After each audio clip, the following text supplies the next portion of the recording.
السلام عليكم ورحمة الله. بهذا الدرس بدنا نتعلم كيف بدنا نلون الوجه باستخدام الألوان الخشبية، وكيف بدنا نرسم ونلون خلفية تناسب لون الوجه، وكيف لازم ننسق بين ألوان الخشب وألوان السوفت باستل حتى تطلع عنا نتيجة رائعة إن شاء الله. إذا عجبك الفيديو بتمنى تشترك بالقناة وتفعل زر الجرس وتترك رأيك بالتعليقات بالفيديو حتى نستمر وفي تقديم المحتوى والدروس إن شاء الله. بتمنى لكم التوفيق وبسم الله. بداية بنبدأ نلون الأنف، بنحط طبقة أولية من اللون الأحمر.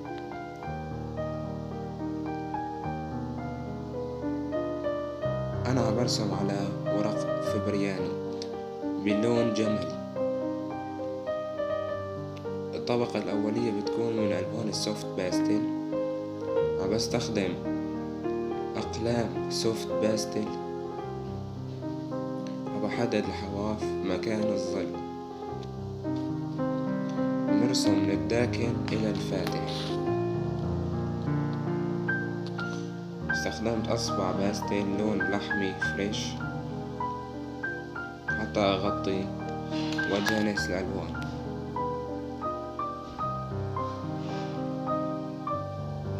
قمت بالتسييح باستخدام الإصبع.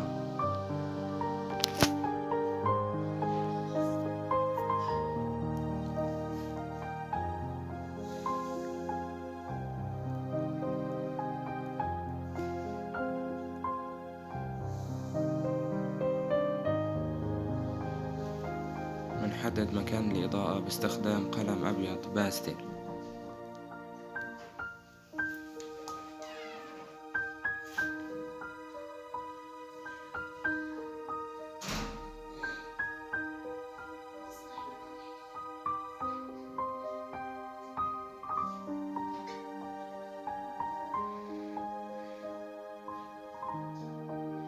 أو باستخدام إصبع الباستل كله بيصير.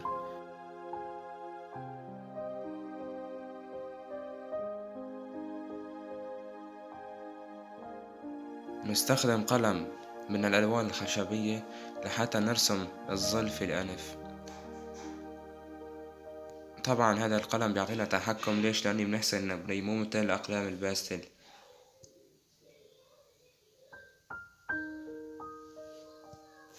أقلام الباستل نحسن نبرية بس ما بتعطينا يعني رأس حاد حتى نرسم تفاصيل مثل الألوان الخشبية. فلهيك نحن دايما بنحط الطبقة الأولى بالباستل، والتفاصيل الدقيقة بنحاول نرسم الألوان الخشبية. وإذا تمكنا من الرسم بالباستل كله كمان بيصير، بس يفضل هاي الطريقة. والرسم بالألوان الخشبية فوق الألوان الباستل كتير كتير سهل، وكتير بيتجانسوا مع بعضهم وبيتقبلوا بعضهم.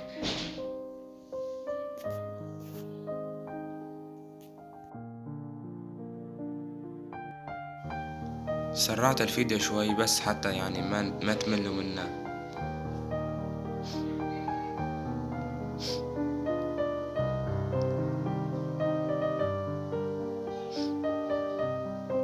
إن شاء الله يا رب هيك يكون واضح من الفيديو وعم تستفيدوا من النصائح. طبعا البشرة هي شقراء مائلة للون الأحمر، فلهيك الألوان تكون مطابقة للصورة الأصلية. نستخدم البني المحروق ماركة فايبر كاستل لحتى نرسم الأماكن الداكنة في الأنف.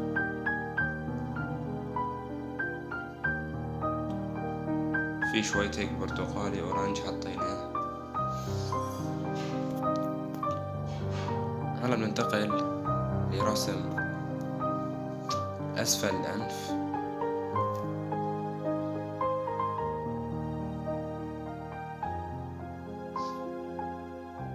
بنحدد مكان الإضاءة.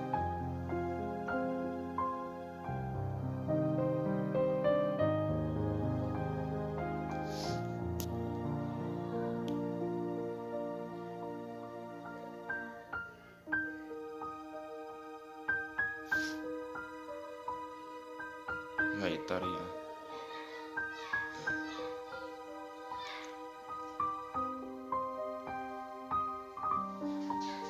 الأمر بسيط جدا، ويعني ما بده بس يعني شوية صبر، تطلع بورتريه رائعة إن شاء الله.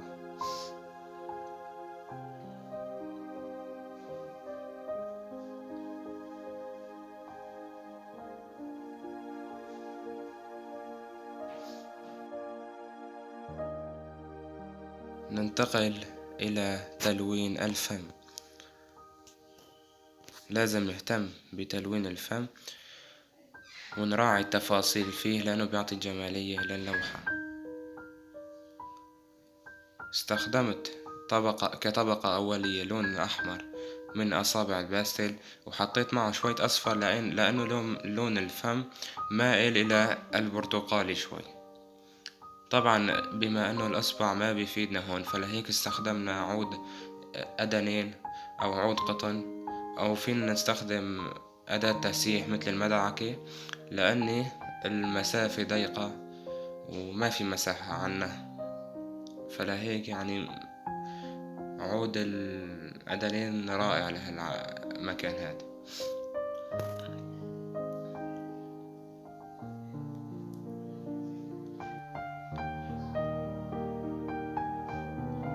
نبدأ منحدد الأماكن اللي بدنا نركز عليها باستخدام الألوان الخشبية.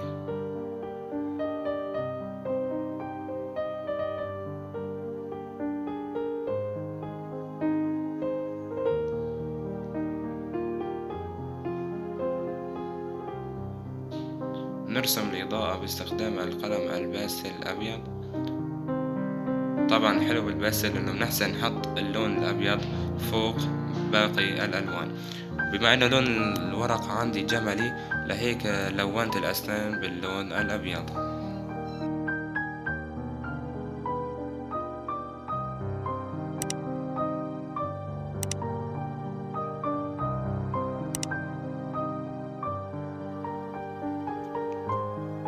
الأمر بسيط جدا يا جماعة وسهل، بس انتوا حاولوا تجربوا وتتدربوا كتير منيح حتى تتمكنوا إن شاء الله، وكتير راح تنسروا بس تتعلموا خامة الباستل.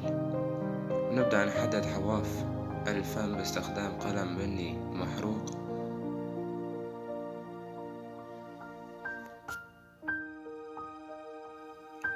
يا جماعة بنرسم الأسنان بنحاول إنه ما نغمق الفواصل بين الأسنان، يعني نمسك والله القلم الأسود ونعمل هيك خط عريض، بيطلع الأسنان مو حلو مفشكلة، وبتطلع هيك يعني في فوارغ بيناتها، ما بيصير.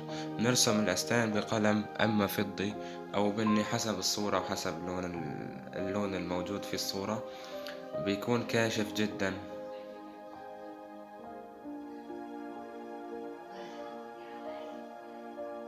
بهي الطريقة.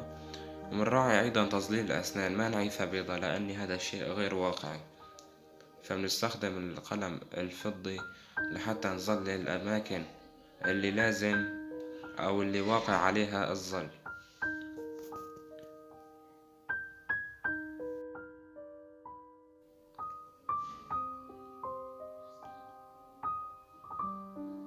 هلا يا جماعة ننتقل لرسم الخدود. نستخدم القلم البني المصفر، يعني ما اللي الصفار كتير، هذا موجود بألوان الباستل 12 لون. منحدد الإضاءة باستخدام اللون الأبيض، منحط طبقة خفيفة من الأحمر، منأكد على اللون الأبيض ومنحاول ندمجه، يعني ما نعيفه أبيض، منخليه يتجانس يعني هيك يتنسق بين الألوان.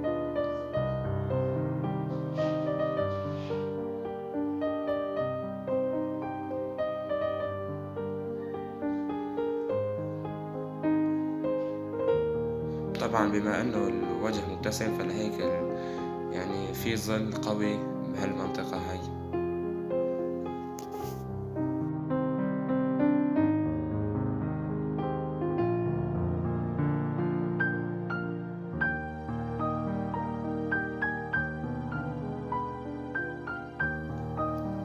وبتمنى من كل من شاهد هذا الفيديو لا يبخل علينا بلايك واشتراك للقناة ويفعل زر الجرس لحتى يصله كل جديد، حتى استمر في تنزيل الفيديوهات والدروس إن شاء الله. وإن شاء الله يعني للأمام راح يكون الدروس أكوس وأكتر بكتير إن شاء الله.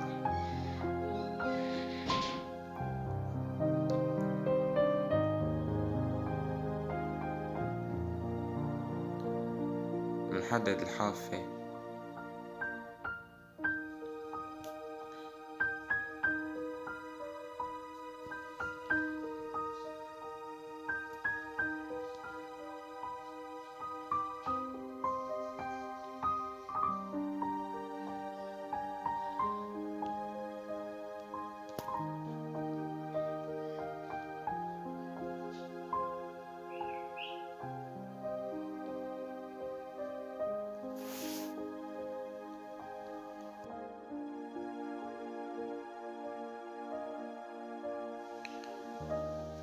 حطينا البنية المحمر قليلا يعني حتى نرسم أو نعطي نحت للخد.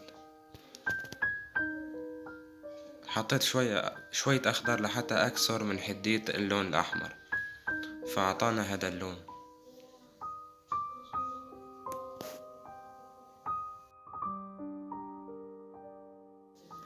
للوقاية من تلطيخ الورقة بنحط أسفل الإيد كيس نايلو أو كيس فريزة أو ورقة، ويفضل كيس فريزة شفاف لحتى يعني ما نلطخ ونليس الورقة.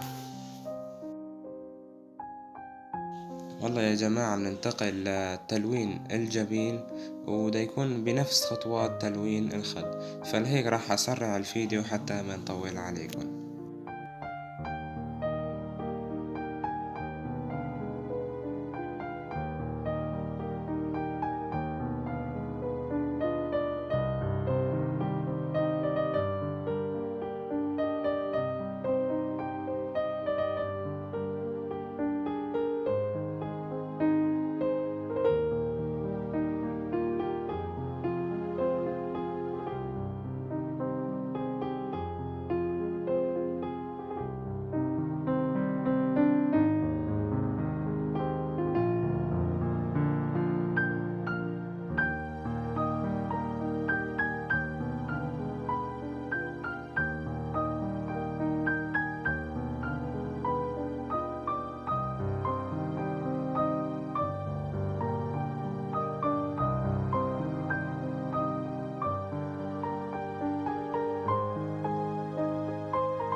هلا يا جماعة، بما أن لون الورق عندي مو أبيض جملي، فلهيك برسم بقلم أو بإصبع باستيل، بلون لون أبيض على الحجاب أو الشال.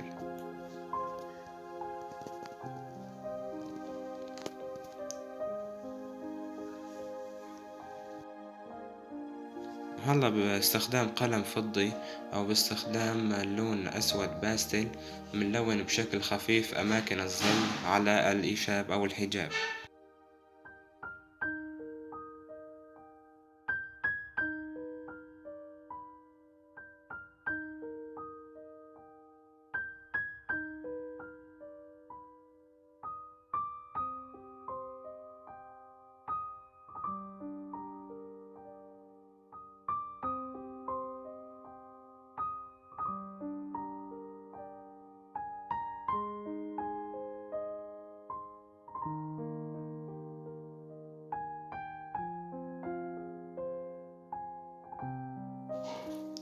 يا جماعة بالنسبة لرسم الخلفية بنحاول نحط اللون المكمل للون الأصلي.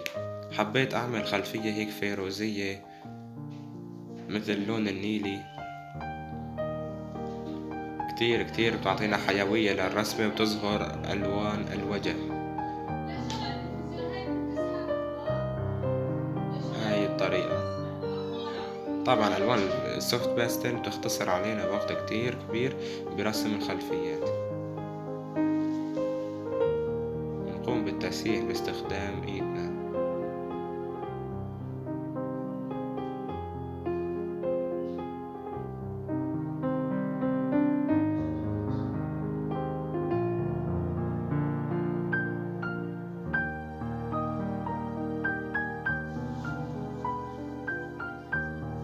نتخلص من البودرة الزائدة بسلة المهولات.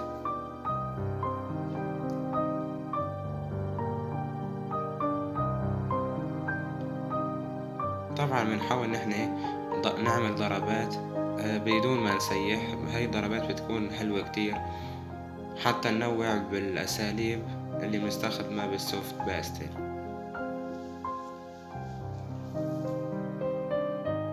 بنحط ضربات من اللون الأبيض بيعطينا توازن حلو.